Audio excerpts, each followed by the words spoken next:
Hello guys, good morning. So, welcome to my YouTube channel.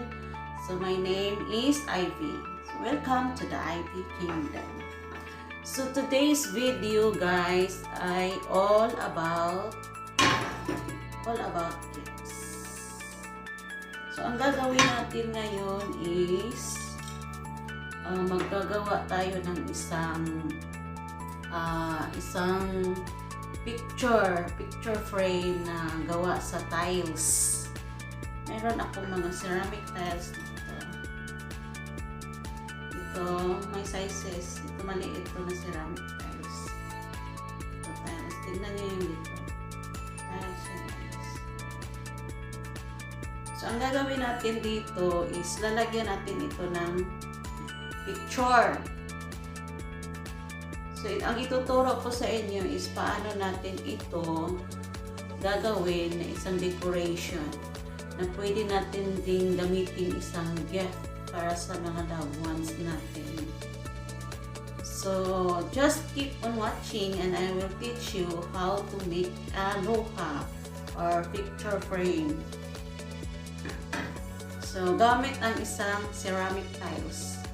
Isa itong tiles guys, yung ilalagay sa sahig o kaya sa CR, sa lababo. So, gagawa natin ito ng design. It's all about, yes. Yan. So, just stay tuned guys. And before anything else, just subscribe to my channel and press the bell so that you will be notified every time na mag-a-upload tayo ng mga videos. So, let's go!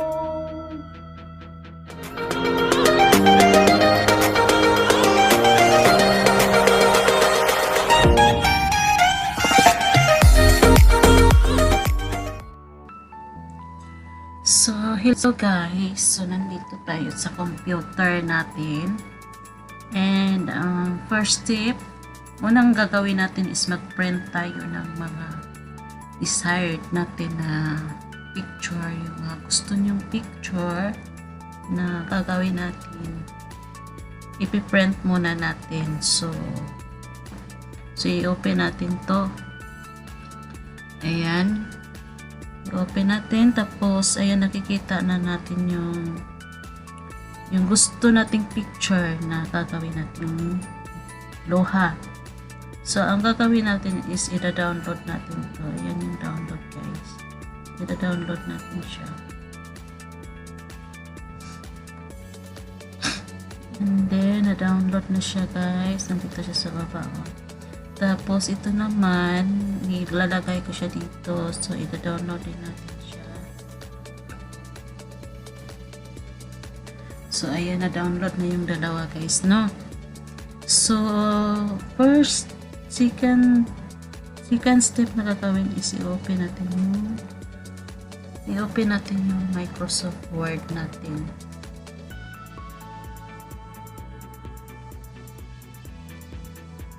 So, ngayon, ipiprint natin. So, ang gagawin natin guys is i-measure natin yung gaano kalaki yung ceramic tiles na gagawa natin ng decoration. So, meron ako ditong sample. Na na-save.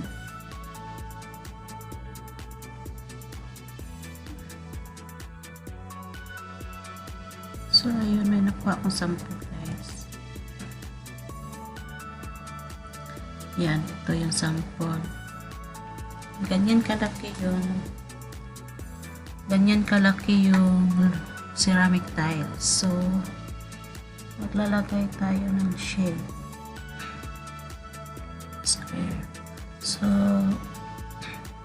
yan lang, copy lang natin to guys. Yung kuluan ko. So,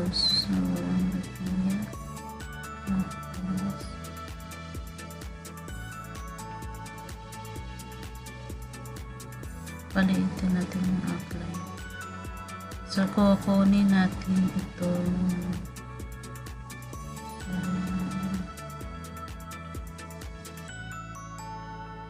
ganyan. So, kukunin natin to. So, andyan na siya guys. Mayroon na tayong shape ng ceramic tiles. So, ngayon, i-insert natin yung picture na dinownload natin. So, dito tayo. Insert natin yung picture. Punta kayo sa insert, tapos picture, tapos hanapin nyo dito sa downloads. Yan. So, ito guys. Yan, nakikita nyo. Yan. So, ayan na siya guys. So, i-fit natin dito sa square. So, i-fit natin dito sa square. So, i-ano natin guys, i-raptex natin para ano yung mag-move yung picture natin, yung object natin. So, gagawin natin in front of text para ma-move natin siya. So, ganyan guys. So, ganyan na siya. So, kukunin natin itong kasi nagkasya na siya doon sa square. So, kukunin natin itong may outline. So, ganyan na siya guys. So, ngayon, i-insert natin yung dinownload ko na subscribe to my YouTube channel. So, hanapin natin dito sa download guys. Kukunan natin siya ng ano pangalan ka? Kunin natin yung background niya. So, ito na siya guys. Ito yun. Palakihin natin para makita. So, ito yun guys. So, ang gagawin natin, i-right click mo lang. I-right click mo lang yung cursor. Tapos, open with. Punta tayo sa Adobe Photoshop. Kasi kailangan natin kunin yung white background niya para hindi matabunan yung picture natin doon sa Microsoft Word.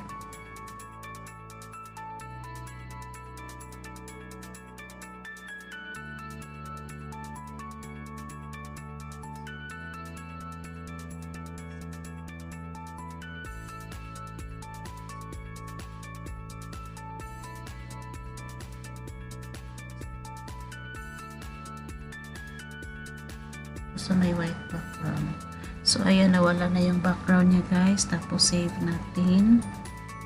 I-save natin as PNG. Dapat PNG siya guys. So, ayan, PNG. Click natin yan. Tapos, save. Tapos, okay. So, ayan na guys. Na-save na yun. So, balik tayo dito sa Word natin. Tapos mag-insert na naman tayo ng picture. So, punta tayo dito sa download. So, ayan na guys. Nakikita nyo guys. Meron dito nakalagay na GPG file. So, ayan yung may background. Tapos dito nakalagay naman PNG file. So, ito yung walang background. So, ito yung gagamitin natin. So, double click mo lang. Tapos, ayan, raptex natin in front of text. Tapos, i-crop natin, guys.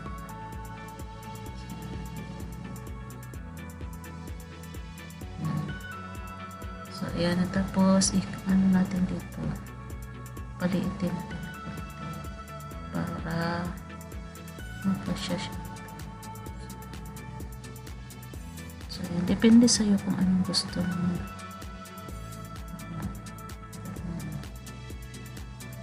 So, ayan na siya guys. So, pababa natin konti. So, ayan. So, ito na siya guys yung yung itsura. So, i-ready to print na natin to. So, control P.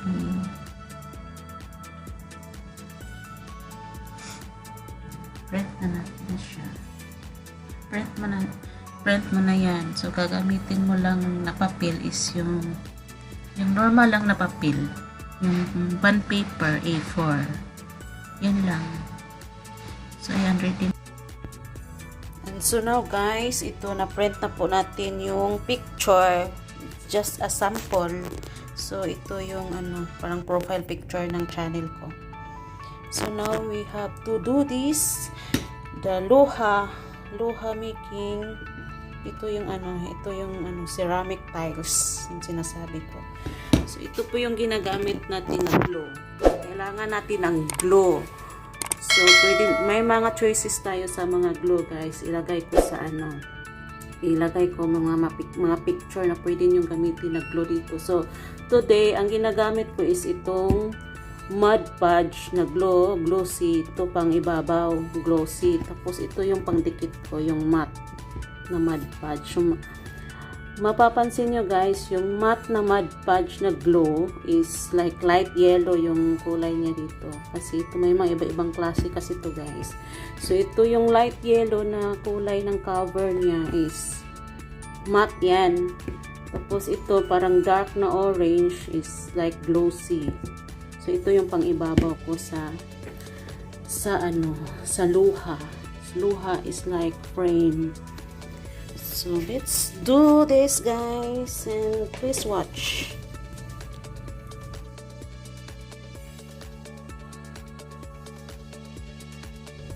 So ang gagawin natin is i-measure natin yung tiles dito sa picture. So ganon. So be careful, gagamit tayo ng cutter dito. So, yan, itong cutter na ginagamit. So, be careful lang na hindi masugatan yung kamay. Kasi, mas masakit masugatan ang kamay kaysa iwan ng boyfriend. So, yan, guys. Measure lang natin yan. Tapat natin ng ganyan. So, yan. Just be careful with your hands. Be careful with your heart. Yan. So, ayan, guys. So, magiging ganyan siya. So, kasi pangit yung dulo niya. Parang magaspang. So,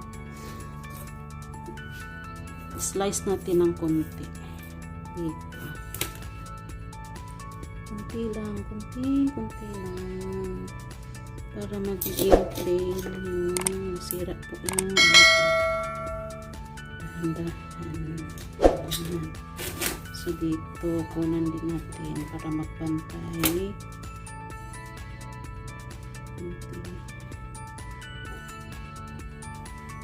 So ayan. So i-measure natin dito, guys, kung nakasya ba siya. So okay na yan. Ayan, guys. Okay na yan. So, next natin na gagawin is lagyan natin ng glue. Ito yung gagamitin ko, matte. Pandikit. So, ito yung ginagamit ko, guys. So, lagyan natin ng glue yung tiles. Ayan. Damihan mo. Huwag kang manghinayang sa glue kasi mura lang yan, guys. Mabibili nyo yung glue sa mga box store. Ayan, so lagay natin agad para hindi matuyo yung glue. So dahan-dahan natin ilagay yung papel na may picture. So ganon. Tapos ganon. Dahan-dahanin natin, guys, kasi napaka-sensitive nito. Ayaw natin ng bubbles. So, ganyan ang magiging resulta. So, pagkatapos na dikit, guys, gagamitin ko itong takpan natin para hindi matuyo agad. Gagamitin natin itong glossy na glue. So, ayan, lagyan natin yung sa ibabaw para magdikit talaga siya. Magdikit siya.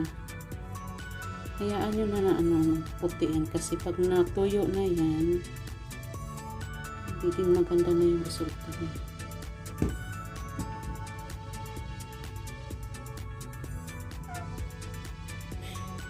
Ayan, ganyan, guys.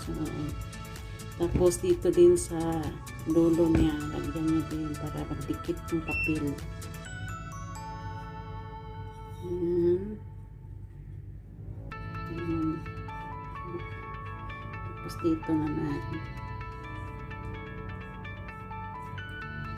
Tapos medyo malapot yung glue natin kasi lapit nang ma-expire to. Ayan, tapos ganyanan nyo lang sa dulo. Ganun lang. So, ganyan na siya guys. Ganyan ang hitsura niya kasi basa pa siya. Tapos, pagkatapos nito, patuyuin nyo lang ng mga 5 minutes or until matuyo siya. So, ganyan na. So, tapos na yan, papatuyo na natin. An hour later. So, ayun na guys. Tuyo na yung luha natin. So, ayan. Yun ang magiging resulta niya. So, ngayon, need natin ng stand na ganito. So, ang gagawin natin ngayon is i-glue natin ito dito. So, let's put a glue here. So, lagyan natin ng glue guys. Ganyan. Dito. Then dito. So, ayan. Tapos, i-glue na natin ito. So, ayan. So, magiging ganyan siya guys. So, naka-glue na siya. Tapos, naka-glue na yan guys. Ayan, magiging ganyan siya. So, ayan na po guys.